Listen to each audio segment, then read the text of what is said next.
আসসালামু আলাইকুম। Gravity school of সায়েন্সের পক্ষ থেকে আমি আজকে তোমাদের সাথে আছি। আমার নাম মোহাম্মদ আদনান সামি। আজকে আমার শিডিউল দেওয়া হয়েছে এসএসসি বায়োলজি চ্যাপ্টার 3। তো এই ভিডিওটা কারা দেখবা প্রথমে বলে রাখি, এই ভিডিওটা এসএসসি 25 যাদের পরীক্ষা শেষ, তারা যারা কলেজ অ্যাডমিশনের জন্য প্রস্তুতি নিচ্ছ তারাও দেখতে পারো। সাথে সাথে যারা এসএসসি 26 এবং 27 ব্যাচ আছো তারা অবশ্যই এই ভিডিওটা দেখতে পারো, কারণ এখানে পুরো একদম বেসিক থেকে আমাদের এই আমাদের এখানে পড়ানো হবে। তো চলো কথা না বাড়িয়ে আমারও পরিচয় দিব, অনেক গল্প হবে আজকে ক্লাসের ভিতরে। যারা ক্লাসটা দেখছো অবশ্যই তারা একটা খাতার একটা কলম নিয়ে বসবা এবং আমি যা বোর্ডে লিখছি একটু লেখার চেষ্টা করবা। ইনশাল্লাহ তোমাদের উপকার হবে বলে আমি আশা করি। তাহলে ঠিক আছে, এসএসসি বায়োলজি চ্যাপ্টার 3 হলো কোষ বিভাজন। তাহলে সবাই প্রথমে হেডিং দাও, চ্যাপ্টার 3 কোষ বিভাজন। চ্যাপ্টার 3 কোষ বিভাজন। চলো আমরা সবাই লিখে ফেলি। যারা খাতা কলম নিয়ে বসনি তারা খাতা কলম নিয়ে বসো এবং প্রথমে হেডিং দাও কোষ বিভাজন। এখন কোষ বিভাজন বলতে আমরা কি বুঝি, এটা সংক্ষেপে বুঝতে হলে এগুলার ইংরেজি টার্মটা আমাদের জানা লাগবে। এটার কোষের ইংরেজি কি আর বিভাজনের ইংরেজি কি। চলো এটার ইংরেজিটা আমি লিখি। দেখো, কোষ ইংরেজি হলো সেল। কোষ ইংরেজি কি? সেল। আর বিভাজন ইংরেজি হলো ডিভিশন। আচ্ছা, ডিভিশন শব্দটা তোমাদের একটু পরিচিত লাগছে না? হ্যাঁ, পরিচিত লাগবে, কারণ দেখো তোমরা যখন কোনো স্কুলে ভর্তি হবা কিংবা যখন কোনো সিভি লিখতে যাও ওইখানে তোমাদের দেখবা বেশিরভাগ ডিভিশন লেখা থাকে, যে তুমি কোন ডিভিশন থেকে। ডিভিশন মানে হলো বিভাগ। তাহলে একটা দেশ, আমাদের ধরো একটা বাংলাদেশ কল্পনা করো, বাংলাদেশকে বিভাগ, অনেকগুলো বিভাগে যেমন বিভক্ত করেছে, তেমন ধরো একটা কোষ আছে, এই একটা কোষ আছে, ধরো একটা কোষ আছে, এই কোষটাকে যখন ভাঙা হবে, ভেঙে বিভক্ত করে অনেকগুলো কোষ বিভাজন হবে, তখন তাকে বলা হচ্ছে কোষ বিভাজন। তাহলে কোষ বিভাজন বা সেল ডিভিশন বলতে পারি একটা কোষ, এটা ভেঙে অনেকগুলো কোষে পরিণত হবে, এই যে প্রক্রিয়া তাকে বলা হয় কোষ বিভাজন। তাকে বলা হয় কি? কোষ বিভাজন। এই সংজ্ঞাটা তোমরা লিখতে পারো অথবা না চাইলেও লিখতে পারো, এটা পরীক্ষায় খুব কমই আসে। তো চলো এখন কোষ বিভাজন কত প্রকার এটা আমরা জেনে নিই। কোষ বিভাজনকে কয় ভাগে ভাগ করা হয় এটা আমরা একটু জেনে নিই। কোষ বিভাজনকে সাধারণত 3 ভাগে ভাগ করা হয়। কয় ভাগে? 3 ভাগে। কোষ বিভাজন কয় ভাগে হয়? 3 ভাগে। যে কোষ বিভাজন আছে তার নাম হচ্ছে মাইটোসিস। তার নাম হচ্ছে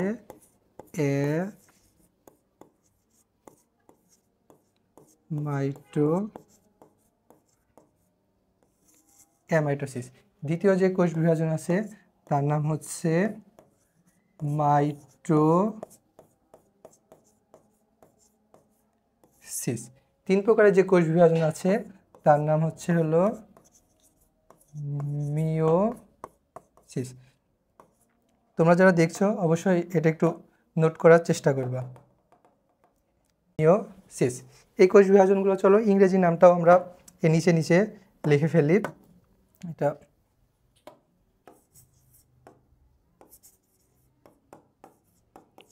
মাইটোসিস, এটা হচ্ছে মাইটোসিস। এরপরে যেটা আছে মিওসিস। এগুলো লিখে দাও। তাহলে কোষ বিভাজন বা সেল ডিভিশনকে আমরা কয় ভাগে ভাগ করছি? প্রথমত 3 ভাগে।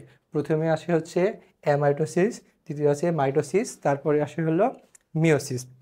এইবার এই কোষ বিভাজনগুলোর এদের বিভিন্ন ক্যারেক্টার বা বৈশিষ্ট্যের উপর ভিত্তি করে এদের বিভিন্ন ধরনের নাম দেওয়া হয়। যেমন দেখো না, আমরা অনেকজনকে অনেক নামে, আমাদের যেমন বন্ধুরা আছে, ধরো কেউ যদি একটা মোটাসোটা হয় তাকে আমরা মোটু বলে ডাকি, আবার কেউ যদি একটু পাতলা হয় তাকে আমরা পাতলু বলে ডাকি।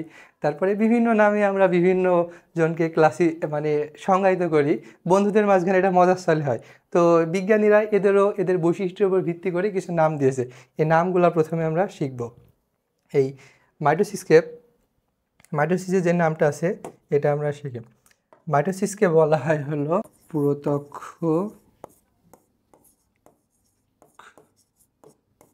কোষ বিভাজন বলা হয় প্রত্যক্ষ কোষ বিভাজন, এটাকে বলা হয় প্রত্যক্ষ কোষ বিভাজন। মাইটোসিসের কোষ বিভাজনের নামটা আমি এইভাবে লিখছি, মাইটোসিস কোষ বিভাজনকে বলা হয় সমীকরণিক কোষ বিভাজন। সমীকরণিক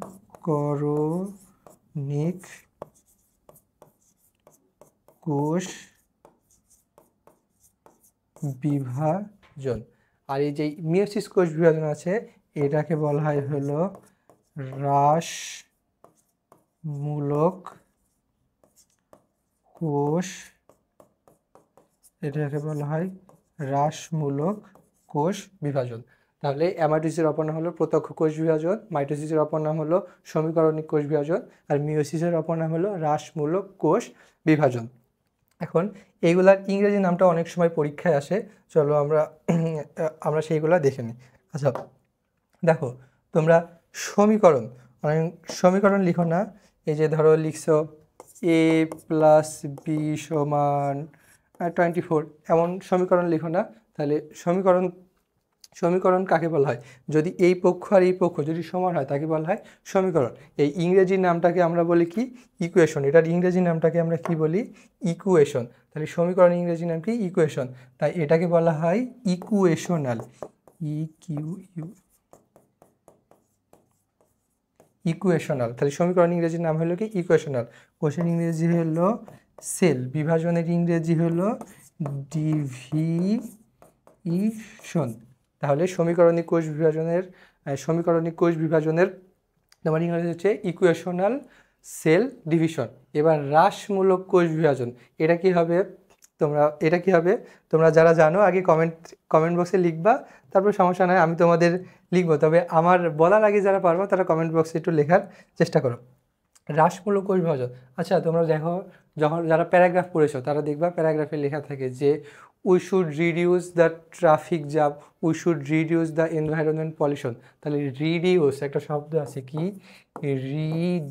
রিডিউস মানে কি? কমানো। রিডিউস মানে কি? কমানো বা হ্রাস করা।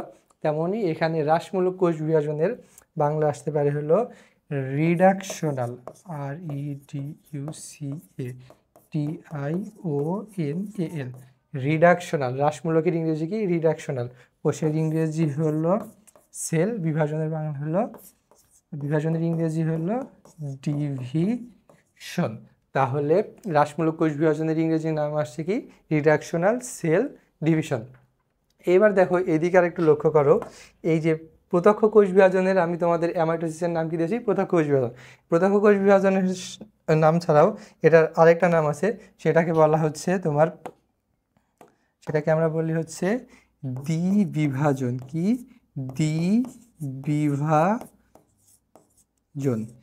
দ্বিবিভাজন। এবার দ্বিবিভাজনের ইংরেজিটা আমাদের জানা লাগবে। দ্বিবিভাজন, দেখো এখানে বোঝা যাচ্ছে দ্বি মানে হলো দুই, বিভাজনের ইংরেজি, বিভাজন মানে ভাঙা, আর এই ইংরেজি হলো ডিভিশন পারবো। তো দ্বিবিভাজন এটা কিভাবে দেখো তোমরা লক্ষ্য করো, তোমরা যারা সাইকেল চালাও, আবার অনেকের মোটর সাইকেল থাকতে পারে, সাইকেলের নাম কি? সাইকেলের নাম কি বলে? সাধারণত বাইসাইকেল। তারপরে ছোটোকালে আমি রিক্সা চালাইছি, তোমরা চালাইছো কিনা জানি না, মানে 3 চাকার যেগুলো থাকে ওইগুলোকে বলে কি? ট্রাইসাইকেল। তাহলে দেখো বাইসাইকেলের কয়টা চাকা থাকে? 2টা। ট্রাইসাইকেলের কয়টা চাকা থাকে? 3টা। তাহলে বাই মানে কি? 2, আর ট্রাই মানে কি? 3। তাহলে এখান থেকে দেখো আমরা এই নামটা লিখতে পারি বাইনারি। বাই থেকে আমরা লিখতে পারি দ্বি মানে বাই মানে 2, বাই NARY, বাইনারি। এই দ্বির ইংরেজি হলো বাইনারি, আর বিভাজন ইংরেজি হচ্ছে ডিভিশন। ইংরেজিটা কি? ডিভিশন। তাহলে দ্বিবিভাজন ইংরেজির নাম হচ্ছে বাইনারি ডিভিশন। তাহলে চলো প্রথম এতক্ষণ যা পড়লাম সেটা আরেকবার আমরা রিভাইজ দিয়ে নিই, রিভাইজ দিয়ে আসি। সেরকম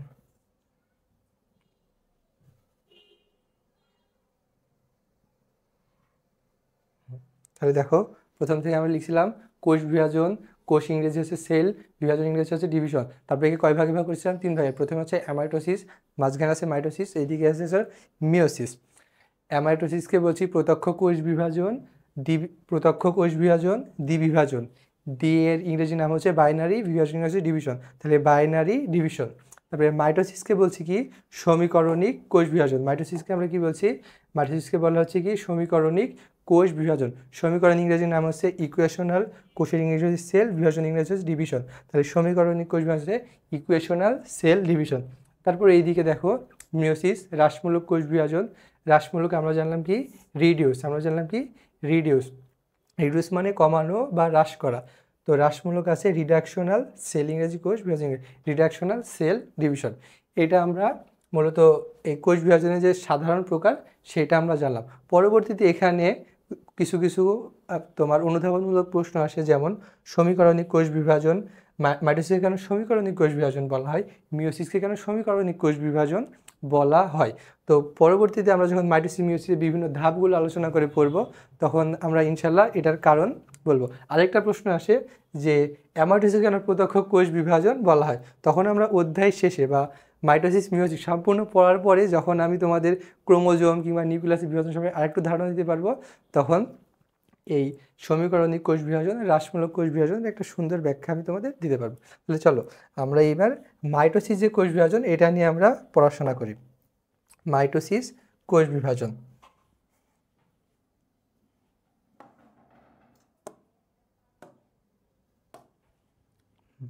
সবাই লিখো মাইটোসিস।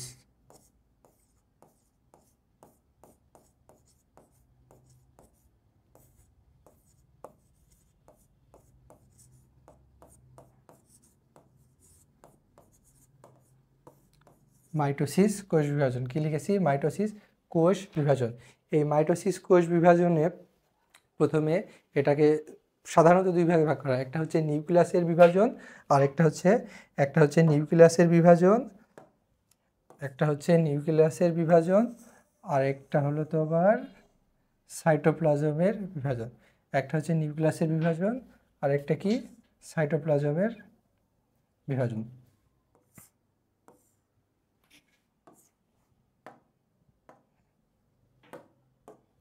নিউক্লিয়াসের বিভাজন, নিউক্লিয়াসের যে বিভাজন সেটাকে বলা হচ্ছে ক্যারিওকাইনেসিস, আর সাইটোপ্লাজমের যে বিভাজন তাকে বলা হচ্ছে সাইটোকাইনেসিস। তাহলে নিউক্লিয়াসের বিভাজনকে বলা হয় ক্যারিওকাইনেসিস,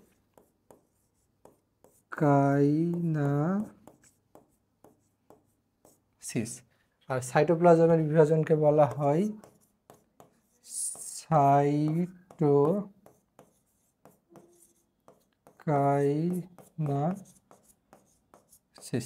এখন যদি তোমাদের প্রশ্ন আসে যে ক্যারিওকাইনেসিস কাকে বলে আর সাইটোকাইনেসিস কাকে বলে, তো নিচে এদিকে শর্ট করে লিখে আসো যে নিউক্লিয়াসের বিভাজন,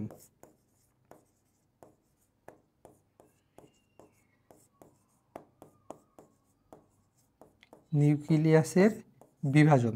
তাহলে নিউক্লিয়াসের বিভাজনকে কি বলা হয়? নিউক্লিয়াসের বিভাজনকে বলা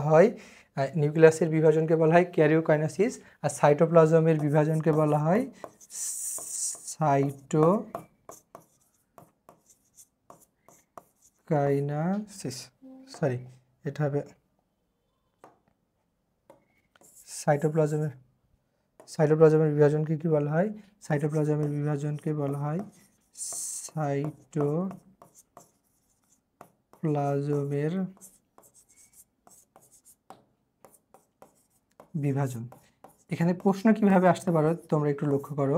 প্রশ্ন এভাবে দিয়ে যাবে যে ক্যারিওকাইনেসিস কাকে বলে, তখন আমরা লিখব কোষ বিভাজনের সময় নিউক্লিয়াসের যে বিভাজন তাকে বলা হয় ক্যারিওকাইনেসিস, আর সাইটোপ্লাজমের যে বিভাজন তাকে বলা হয় সাইটোকাইনেসিস। এই ক্যারিওকাইনেসিস যেটা আছে, এই ক্যারিওকাইনেসিসকে আবার পাঁচটা আমাদের মাঝখানে এই যে আমাদের এর আগে যে কারিকুলামের বই ছিল সেখানে 4টা ধাপ দিয়েছিল, কিন্তু এই যে নতুন কারিকুলামে মানে আগে কিছুদিন আগে যে বইটা ছিল সেটাতে 4টা ছিল, কিন্তু তার আগে যেই বইটা ছিল যেটা আবার আমরা নতুন করে পেয়েছি সেখানে 5টা ধাপ দেওয়া আছে। চলো সেই ধাপগুলো আমরা শিখে নিই। 1 2 3 4 5 ধাপগুলো আমরা শিখে নিই।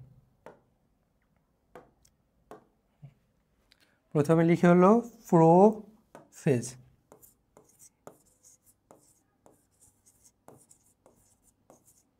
ধাপের নাম কি? প্রোফেজ।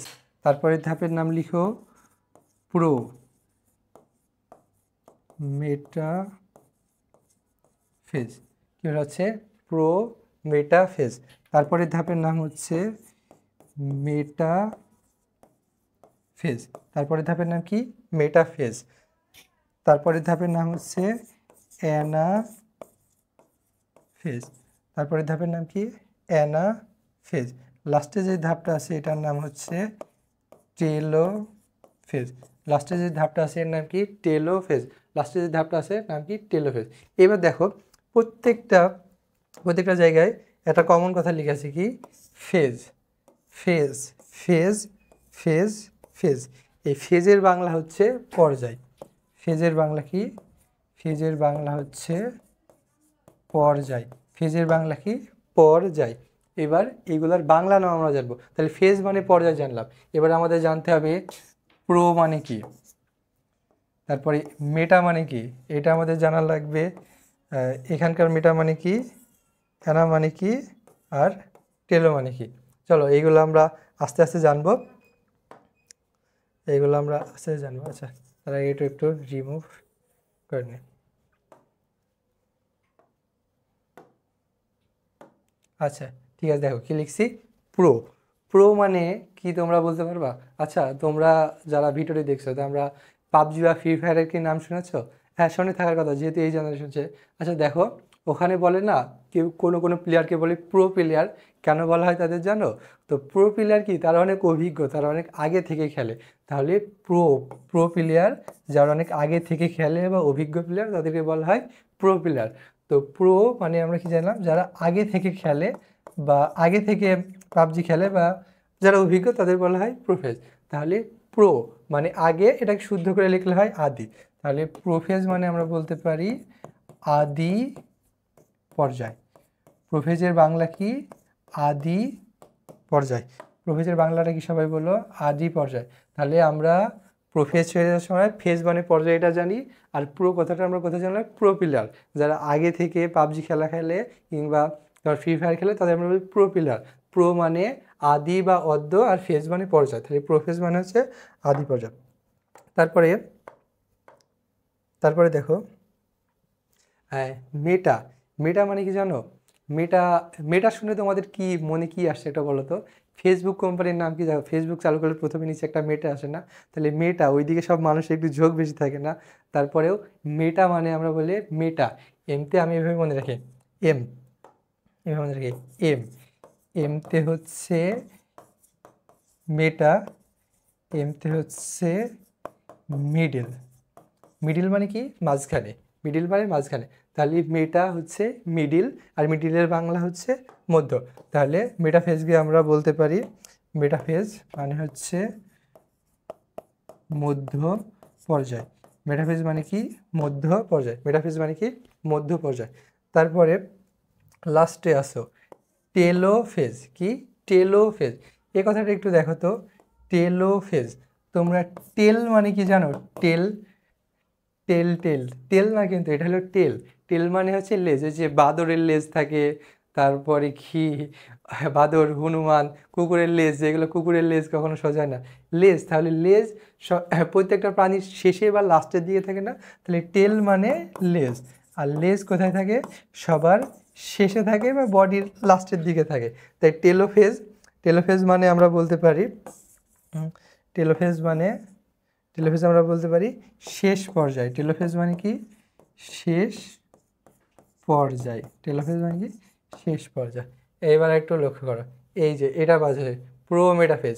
মেটা মানে কি আমরা একটু আগে জানলাম, মেটা মানে কি মধ্য। মেটা মানে কি মধ্য। আর প্রো মানে আদি বা অদ্য বা প্রাক, যেটাই বলতে পারি প্রাক মানেও আগে বোঝানো হয়। আর ফেজ মানে পর্যায়। তাহলে একবারই করলে কি আসে? এটাকে যদি আমরা একবার করলে প্রো মানে আদি বা অদ্য বা প্রাক। মেটা মানে কি, এখানে বানানটা একটু মেটো হয়ে গেছে। এখানে কি হবে? এখানে হবে মেটা। এখানে কি হবে মেটাফেজ, প্রো মেটাফেজ আদি পর্যায়। প্রো মানে মেটা হলো মধ্য, তাহলে প্রাক মধ্য, ফেজ মানে কি পর্যায়, তাহলে কি হচ্ছে প্রাক মধ্য পর্যায়। এইবার প্রোফেজ গিয়েছে, প্রো মেটাফেজ, মেটাফেজ গিয়েছে, টেলোফেজ গিয়েছে, অ্যানাফেজ। আমি যখন পড়তাম অ্যানাফেজের সাথে, ও সরি এখানেও আবার একটা বানান ভুল হয়ে গেছে। অ্যানাফেজের সাথে, অ্যানাফেজের সাথে আমরা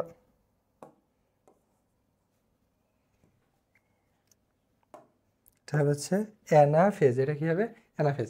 অ্যানাফেজের সাথে আমি যখন পড়তাম কোনো কিছু মিলতেছে না, তখন আমি আবার একটু ফুটবল খেলাটা পছন্দ করি, তখন তোমরাও জানতে পারবা যে মেসির তোমরা নাম জানো, মেসির যদি কোনো সময় বা যে কোনো মুহূর্তে মেসি যদি 5টা গোলের নাম বলতে যাই, সব অনেকগুলো গোলই আসবে, কিন্তু যেই গোলগুলোই বলা হোক না কেন তার ভিতরে মেসি যখন প্রথম বার্সেলোনায় খেলা শুরু করে 19 নম্বর জার্সি পরে কোন দলের বিপক্ষে যেন একটা অনেক জোরে সোরে টান দিচ্ছিল, তখন একটা হিস্টোরিক্যাল ভাষ্যকর আছে যেমন আনকারা মেসি, আনকারা মেসি। তাহলে যখন মেসি দ্রুত গতিতে বল নিয়ে চলে যাচ্ছিল তখন ভাষ্যকর কী বলছিল, আনকারা মেসি, আনকারা মেসি।